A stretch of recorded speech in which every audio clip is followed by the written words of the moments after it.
En RDC, le président Félix Tshisekedi a décrété l'état d'urgence. Il a également annoncé l'isolement de la capitale Kinshasa, foyer de la pandémie du reste du pays, pour éviter la propagation du nouveau coronavirus. Au Burkina Faso, un site dénommé Covid-226 a été créé par le groupe Kafika, dirigé par un jeune burkinabé. Le site met en relation des médecins volontaires avec des patients ayant des questions sur le Covid-19. Et puis en Guinée, plusieurs personnes ont été tuées ces derniers jours à Nzérékoré, ville du sud du pays, en proie selon des habitants à des troubles intercommunautaires, ceci depuis le référendum contesté de dimanche dernier. Voilà pour les titres. Bonsoir à tous. Le Mali a annoncé ce mercredi ses 2 premiers cas confirmés de coronavirus. Il s'agit de 2 Maliens rentrés de France mi-mars. Dans un communiqué rendu public, le gouvernement a précisé que les 2 personnes contaminées sont une résidente de Bamako âgée de 49 ans et un homme de 62 ans originaire de Caille. Ces 2 cas ont été déjà pris en charge par les autorités sanitaires du pays.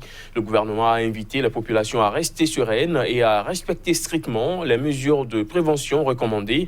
Le Mali, il faut le préciser, figurait parmi les rares pays d'Afrique à ne pas avoir officiellement déclaré de cas, alors que ses 7 voisins l'avaient déjà fait. En République démocratique du Congo, le président Félix Tshisekedi a décrété l'état d'urgence. Il a également annoncé l'isolement de la capitale Kinshasa, foyer de la pandémie, du reste du pays pour éviter la propagation du nouveau coronavirus sur toute l'étendue du territoire. Aux dernières nouvelles, la RDC a officiellement déclaré 45 cas, dont 3 décès et au moins une guérison. Devant la gravité et le caractère dangereux que comporte cette situation, je décrète l'état d'urgence en tenant compte de la situation sécuritaire qui prévaut en ce moment dans notre pays en rapport avec la pandémie à coronavirus. La fermeture de toutes les frontières du pays aux passagers et à toute personne, sauf pour les camions, navires et avions cargo avec fret. J'ai décidé de prendre les mesures complémentaires ci-après qui sont d'application immédiate. Interdiction de tous les voyages de Kinshasa vers les provinces et des provinces vers Kinshasa afin de permettre le confinement de la ville de Kinshasa, foyer de la pandémie. Virus. Il est urgent, en effet, que soit produite une quantité industrielle de la chloroquine qui semble avoir montré son efficacité jusqu'à ce jour dans certains pays. Outre la République démocratique du Congo, plusieurs pays africains ont déjà décrété l'état d'urgence et annoncé des mesures de confinement, alors que les recherches se poursuivent pour trouver un remède au virus. Au Burkina Faso, la population se tourne vers la chloroquine. Les Burkinabés se tournent vers la chloroquine et les remèdes traditionnels pour se protéger du nouveau coronavirus. La chloroquine est un antipaludéen peu onéreux utilisé depuis plusieurs décennies. Le jour où on va dire officiellement que c'est un produit agréé, on l'aura déjà sous la main, quoi. Voilà, je souhaite ne pas avoir à utiliser ces produits. Mais si le cas se présente, que je puisse aussi dépanner d'autres personnes. C'est des feuilles de Nîmes, voilà, avec de l'eucalyptus, tout dedans. On fait bouillir. Donc on retourne un peu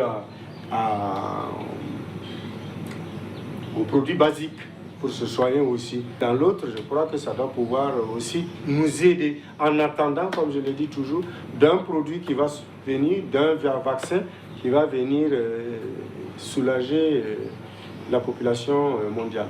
L'Organisation mondiale de la santé, OMS, a toutefois appelé à la prudence concernant la chloroquine en raison du faible nombre de patients traités jusqu'à présent par ce biais. L'Afrique a été jusqu'à présent relativement épargnée par l'épidémie. Selon un bilan établi par l'AFP à partir de sources officielles ce mardi à 19h GMT, 2137 cas, dont 62 morts, y ont été enregistrés contre plus de 404 000 cas de contamination et plus de 18 000 décès au total sur la planète. Restons au Burkina Faso où un site dénommé Covid226 a été créé par le groupe Kafika, une société informatique dirigée par un jeune burkinabé, Brice Clovis Kaboré. Covid226.com met en relation par le biais d'un chat en ligne entièrement anonyme des médecins volontaires avec des patients ayant des questions sur le Covid-19. Lancé le 21 mars dernier, ce site compte en moyenne 1000 visiteurs par jour. Nous avons remarqué qu'il y a beaucoup qui se plaignent sur les réseaux sociaux d'avoir du mal à accéder au numéro vert. Donc c'est parti de là que nous avons dit pourquoi pas mettre en place une solution qui va permettre à cette population d'avoir un autre moyen de communication, c'est-à-dire en ligne directement avec des bénévoles qui sont disponibles à échanger avec eux. Donc il y a des gens qui sont sous-informés. Et je pense que c'est un système de communication qui va permettre aussi de guider cette population pour éviter l'automédication et d'aggraver aussi la situation. Parce qu'il y a d'autres qui ont des symptômes et qui préfèrent se soigner eux-mêmes à domicile. Pourtant, ils ont été en contact direct avec certains malades. La population est un peu inquiète. Donc, ce qui fait que nous arrivons à d'abord les orienter en les donnant des informations crédibles par rapport à la maladie et ensuite par rapport aux symptômes que les patients développent, on les oriente vers la cellule de veille. Et vous savez que c'est une maladie respiratoire, donc il y a beaucoup de symptômes qui se ressemblent. La toux, la fièvre, voilà. Donc par rapport à ça, beaucoup de personnes viennent demander pour qu'on les oriente. En Tanzanie, au-delà des mesures prises pour contrer le Covid-19, le président John Magufuli semble avoir d'autres recettes, pas forcément sanitaires, dans son sac. Le chef de l'État encourage les chefs religieux et les autres croyants à prier afin de vaincre le diable incarné par le nouveau coronavirus. On l'écoute. Rudia tena kuwasihi viongozi wetu wa dini kuendelea kuliombea taifa letu. J'encourage toujours nos chefs religieux et les autres croyants à continuer de prier pour notre nation. Ne laissons pas le diable nous détruire à travers le coronavirus, car nous pouvons oublier d'adorer Dieu. C'est le bon moment pour nous de vaincre le diable. Je crois fermement que Dieu est avec nous dans ce combat contre notre ennemi Corona. Et je suis sûr que nous allons gagner cette guerre. Na mapambano haya yetu dhidi ya corona tutayashinda. En tant que citoyen de Tanzanie et croyant catholique romain, je soutiens la déclaration du président car je pense qu'il est temps pour nous de nous rassembler en visitant les églises, les mosquées et de prier pendant cette période difficile que traverse notre nation.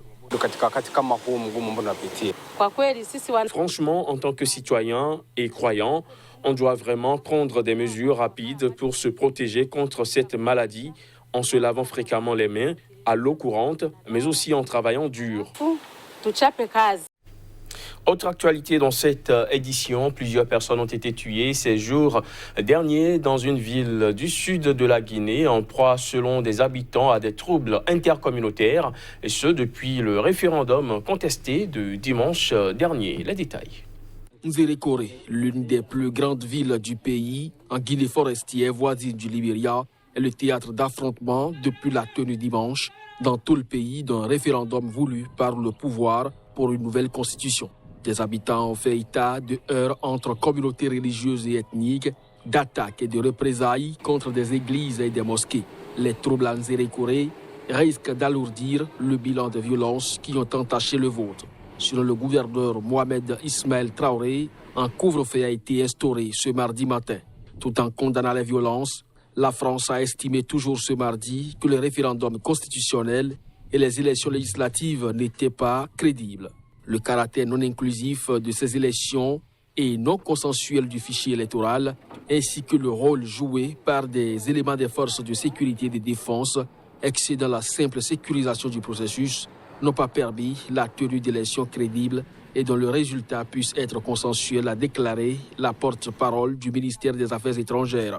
2 jours après le vote boycotté par l'opposition, le gouvernement n'a toujours fourni aucune indication quant à la participation ou l'annonce des résultats. Au Soudan, le gouvernement est en deuil. Le ministre de la Défense a rendu l'âme ce mercredi. Le général Jamal al-Din Omar participait pourtant aux négociations de paix intersoudanaises à Djouba, la capitale sud-soudanaise. Dans un communiqué, la délégation saoudienne en charge des négociations à Djouba a affirmé que le ministre avait succombé à une crise cardiaque alors qu'il accomplissait son devoir sacré en servant son pays. Jamal Omar, né en 1960, avait été nommé ministre de la Défense après la chute du président Omar el-Béchir, chassé du pouvoir par l'armée sous la pression de la rue en avril 2019.